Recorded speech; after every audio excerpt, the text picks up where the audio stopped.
ఈ car racing వ్యవహారం మరోసారి తెరపైకొచ్చింది. బీఆర్ఎస్ వర్కింగ్ ప్రెసిడెంట్ మాజీ మంత్రి కేటీఆర్ కు షాక్ తగిలేలా ప్రాసిక్యూషన్ కు గవర్నర్ అనుమతి ఇవ్వడంతో తెలంగాణ రాజకీయాలు వేడెక్కాయి. ఇప్పటికే 2 దశల్లో విచారణ పూర్తి చేసుకున్న ఈ కేసు పూర్వాపరాలపై మరోమారు చర్చ మొదలైంది. ఫార్ములా ఈ కార్ రేసింగ్ కేసులో బీఆర్ఎస్ వర్కింగ్ ప్రెసిడెంట్ కేటీఆర్ కు బిగ్ షాక్ తగిలింది. కేటీఆర్ పై విచారణకు గవర్నర్ జిష్ణుదేవ్ వర్మ అనుమతినిచ్చారు. దీంతో ఈ కార్ రేసు కేసులో కేటీఆర్ పై ఛార్జిషీట్ దాఖలు చేసేందుకు ఏసీబీకి లైన్ క్లియర్ అయ్యింది. కేటీఆర్ పై విచారణకు గవర్నర్ అనుమతి కోరుతూ ఇటీవల తెలంగాణ ప్రభుత్వం లేఖ రాసింది. ఈ నేపథ్యంలో తాజాగా గవర్నర్ గ్రీన్ సిగ్నల్ ఇచ్చారు.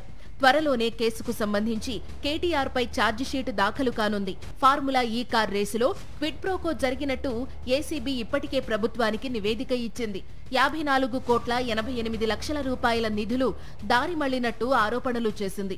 ఈ కేసుకు సంబంధించి కేటీఆర్ ఇప్పటికే ఏసీబీ విచారణకు హాజరయ్యారు. 2 సార్లు ఏసీబీ విచారణకు, ఒకసారి ఈడీ విచారణకు కేటీఆర్ హాజరయ్యారు. ఆ టైంలో ఈ కేసును ఆయన లొట్టపీసు కేసుగా కూడా పేర్కొన్న సంగతి తెలిసిందే. ఫార్ములా ఈ కార్ రేసింగ్ వ్యవహారంపై 2024 డిసెంబర్ 18న ఏసీబీ కేసు నమోదు చేసింది. దీనికి సంబంధించి కూడా అప్పట్లో గవర్నర్ను సంప్రదించింది ఏసీబీ.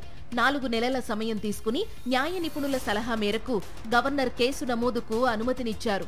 అప్పటి ప్రభుత్వ ప్రధాన కార్యదర్శి శాంతికుమారి గవర్నర్ అనుమతి ఇచ్చిన విషయాన్ని ప్రస్తావిస్తూ ఫార్ములా ఈ కార్ రేసు వ్యవహారంలో విచారణ చేపట్టాలని ఏసీబీకి సూచించారు.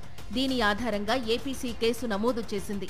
కేటీఆర్ పై అవినీతి నిరోధక చట్టం సెక్షన్ 13(1)(a) రెడ్ విత్ 13(2)తో పాటు ఐపీసీ 409 రెడ్ విత్ 120(b) సెక్షన్ల కింద కేసు నమోదు చేశారు.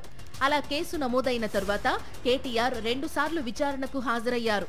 ఆ విచారణ ఆధారంగా ఛార్జిషీట్ దాఖలు చేసేందుకు ఏసీబీ మరోసారి గవర్నర్ను సంప్రదించగా తాజాగా గవర్నర్ నుంచి అనుమతి లభించింది.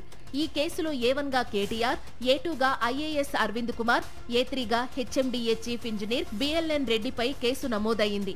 గవర్నర్ నుంచి అనుమతి రావడంతో త్వరలోనే కేటీఆర్ పై అభియోగాలు నమోదు చేసేందుకు ఏసీబీ సిద్ధమవుతోంది.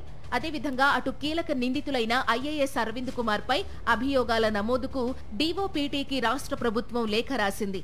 కేంద్ర మానవ వనరుల అభివృద్ధి మంత్రిత్వ శాఖకు అనుబంధంగా ఉండే ఈ శాఖ నుంచి అనుమతి వచ్చిన వెంటనే అరవింద్ కుమార్ పై కూడా అభియోగాలు నమోదు చేస్తుంది ఏసీబీ. ఓవరాల్ గా ఈ కేసు పూర్వాపరాలు చూసుకుంటే కేసుకు సంబంధించి గవర్నర్ ఆదేశాల మేరకు డిసెంబర్ 18, 2024న ఎఫ్ఐఆర్ నమోదు చేశారు. ఆ వెంటనే 10 రోజులకు అంటే డిసెంబర్ 28న అరవింద్ కుమార్ విచారణ జరిగింది. ఇక ఈ ఏడాది జనవరి 3న బిఎల్ఎన్ రెడ్డిని విచారించింది ఏసీబీ. జనవరి 7న కేటీఆర్ విచారణకు హాజరయ్యారు. అక్కడితో తొలి దశ విచారణను ముగించిన ఏసీబీ తిరిగి జూన్లో 2వ దశ విచారణను మొదలుపెట్టింది.